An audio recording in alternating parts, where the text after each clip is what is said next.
Okay, so kind of a free afternoon here, and so I just saw a sign for a place called Barton Creek Archaeological Preserve, and figure, what the hell? So we'll go see if there's anything there to see. I don't know very much about it, but give it a shot.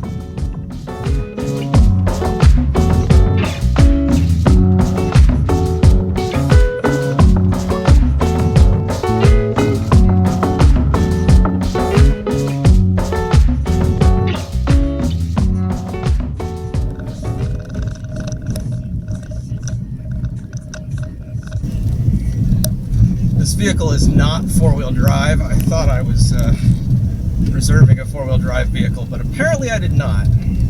I'm on my way to Barton Creek Archaeological Reserve. I may live to regret it because this road is not great. This strikes me as a really bad place to get stranded. But it's kind of cool back here. So we'll see. At this point, I just know this is going to be disappointing. There's no way it's not going to be disappointing. I'm just kind of preparing myself for that.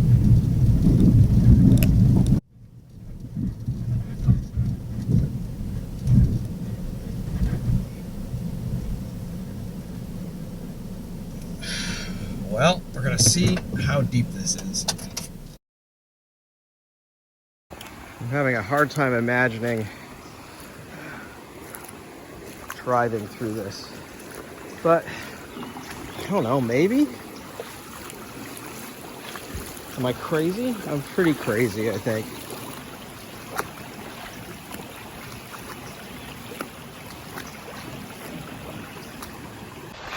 I think I could make this. I'm like 90% certain I could make it, but the 10% is looming pretty large because the consequences of getting stuck in a rental car this far off the beaten track with no phone service. I mean, I don't think I'd die, but I could have a very, very bad day and a very big bill. It's about, I don't know, it's probably 10 inches deep at the deepest. And I could actually probably weave my way past or around that part, but I think my my love for adventure has worn a little thin on this particular expedition. So I'm gonna back up, I'm gonna turn around and drive all the way the hell back to the main road, which at this stage does not make me super happy, but I don't know what else to do.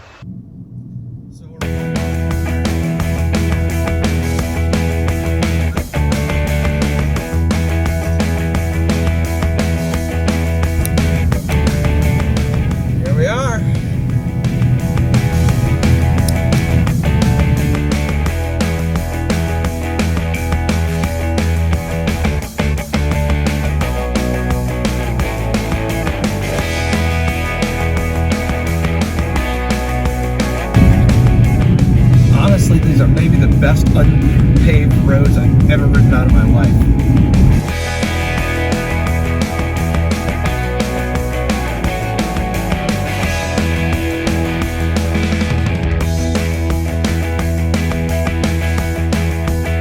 All right, we're starting the trail to Rio on Pools. So it is blazing hot here. I was hoping it'd be a little cloud cover by the time I got out of the car, but there isn't. So making our way down the first trail to the pools. Wow, restrooms. I hadn't really counted on that out here.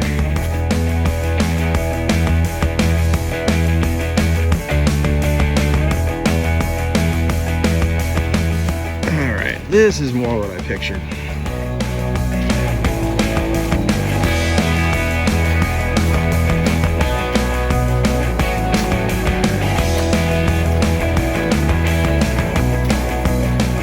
This is pretty cool.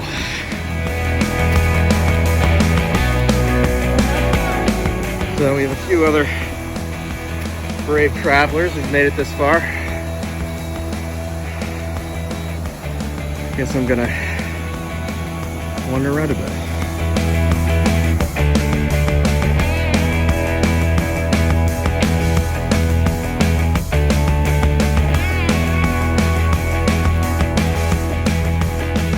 I think this is the town of De Silva, which looks like basically a ghost town. I mean, I think there may be some people living here, but a lot of these don't look lived in. I think maybe this was a logging town at one point. Here we are. Heading up to Rio Frio Cave. Another bouncy road. All right, we're approaching the cave. You can hear the water. And there it is. It's a super impressive cave, honestly. Really cool. It's huge.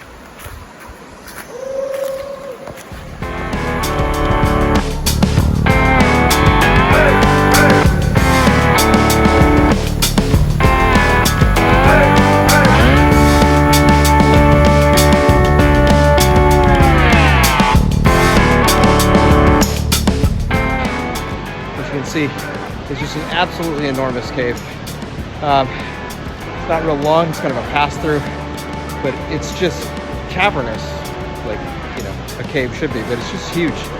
And there's actually a beach in the middle of it with families playing.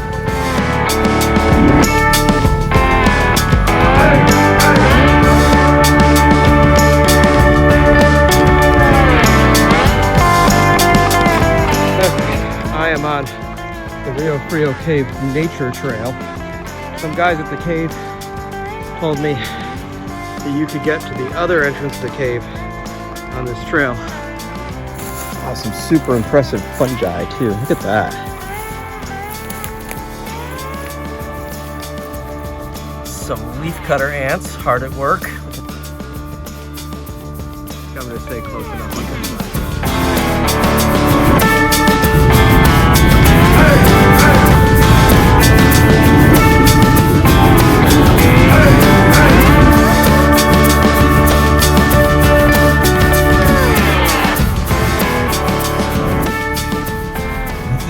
Do another one of these roads. We'll see how this is. This one I don't even think I could turn around on if I wanted to, so we'll see.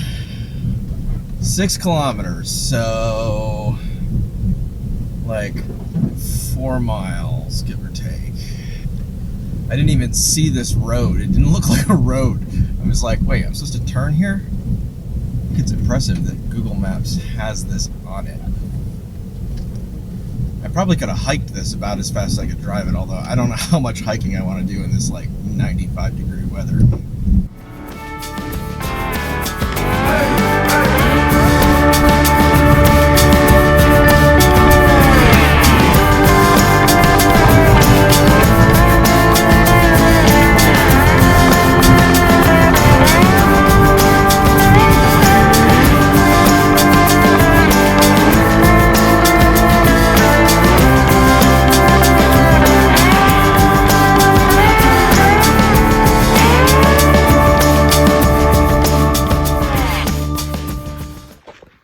I'm probably doing something kind of stupid, but hey, I'm looking for adventure. So I headed down this really horrible road to Big Rock Falls. Actually not as horrible as the one to Barton Creek the other day, but horrible enough that I don't want to drive a car on it. Because I think, although it's smoother, it has just an incredible number of really, really deep ruts. And I got a 2-wheel drive rental car, and I don't want to bottom out and get stuck. So after driving about 1.5 miles down this road without much of any place to pull over, I finally found a place I could pull the car over and turn around. So I turned around, pulled over, and I parked the car, and I'm gonna hike the last 3 miles in. So 3 miles shouldn't be too bad. although they're talking 95 degrees today. So I've got quite a bit of water and some snacks and backup battery for the phone, my camera. So I'm gonna try hiking down in here, and hopefully what this means is that the falls will have nobody at them, because I can't imagine any tourist being willing to drive this. Hey, hey, hey, hey, hey, hey. Let's see. About a little over a mile to go. And it is hot. And as we get higher, the trees are sparser and there's no shade. So it kind of sucks right now. Hopefully we can get back in some shade again soon.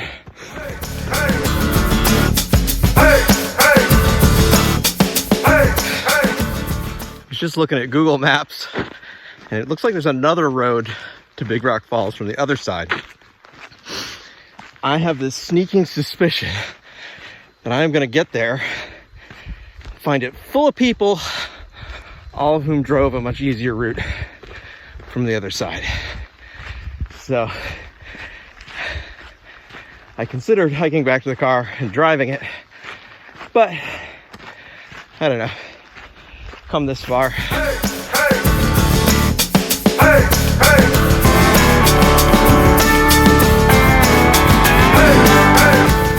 Man, I can't imagine having driven all this way and having to stop at this, but I don't think my car would have gotten through it. I don't even know if I want to walk through it, but I'll go around here on the side. The jungle's actually getting really pretty dense here, and somewhat disconcertingly, I'm hearing fairly large sounding things crashing around in the brush. I am going to assume that those are not jaguars. As cool as it would be to see a jaguar, I kind of think alone, far from anyone, is not the place I want to see a jaguar. Hopefully the correct way to react to one is the same way you'd react to a mountain lion, because I have no jaguar safety training. But they're pretty rare, they're pretty elusive, so I don't think it's a real concern, but I'd be lying if I said it didn't pop into my head every time I heard something moving along through the woods next to me. Look, a game camera.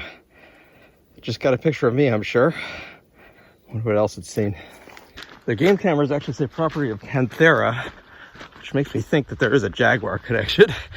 I'm hoping midday, with me talking to myself, will be enough to discourage them from coming to see me. Although if one wants to come see me from a distance, I'm okay with that. Well, my phone tells me about 450 meters to go. Already been passed by several trucks because now I'm on the main road, feeling somewhere between stupid and angry and mostly just kind of amused. Can definitely hear the falls now. Making my way down a steep set of steps. These are horrible stairs. They're kind of like halfway between stairs and a step ladder. Isn't that crazy? I enjoyed the artistry someone put into decorating it with the non-slip nails. And there is the falls. That was totally worth it. Well, I finally made it. Super psyched to be here. It's super impressive. Kind of whited out in the background here, but handful of people here. One native Belizean, an Alaskan, a Canadian, and an older couple. Haven't gotten close enough to talk to yet. But I'm really glad I did this. Hope I still feel that way after a hike back.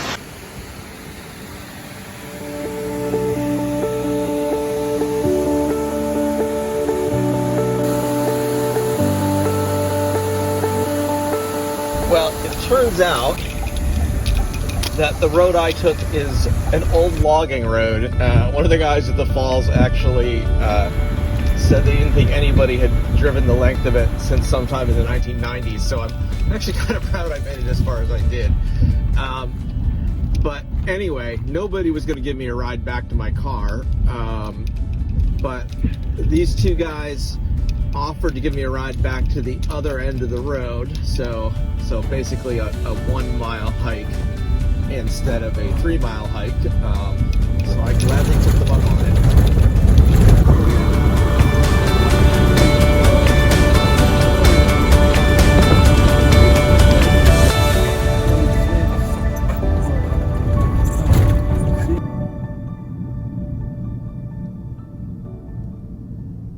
Anyway, we're heading down the Hummingbird Highway towards St. Herman Blue Hole National Park. I don't actually know much about it, except that it's a cave. Okay, well, I found the park. But in a shocking turn of events, turns out that the Blue Hole and the cave are not the same thing. There's the Blue Hole and there's St. Herman's Cave. And apparently I went past the entrance for St. Herman's Cave. So that's open a little bit later. This is open till 4:30, so I got an hour here.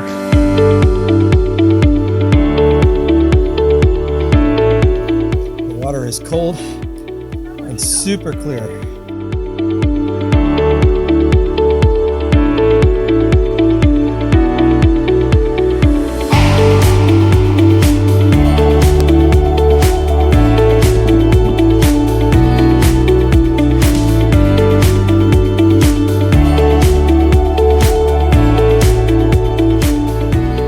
Behind me is the entrance to St. Herman's Cave.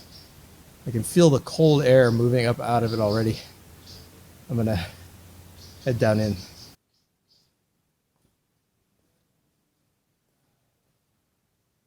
I think at this point, I'm gonna pull out my headlamp and flashlight.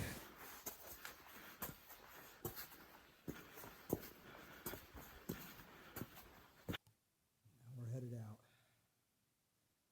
Back to the upper world.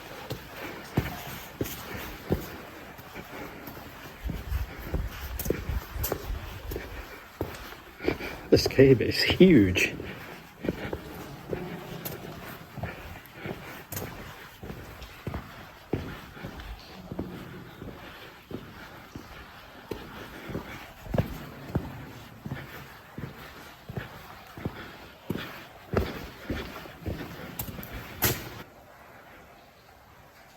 You can see the water vapor in the air.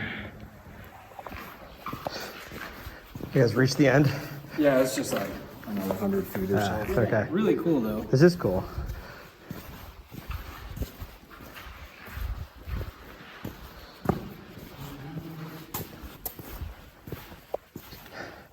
It's like one big pillar. Wow, look how high the ceiling is here too. I think this is the end of the part we can go to. An approved guide is required beyond this point. I don't have one. So, sheesh.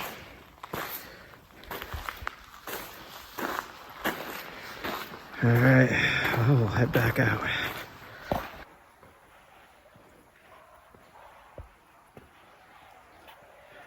We're headed back to the entrance.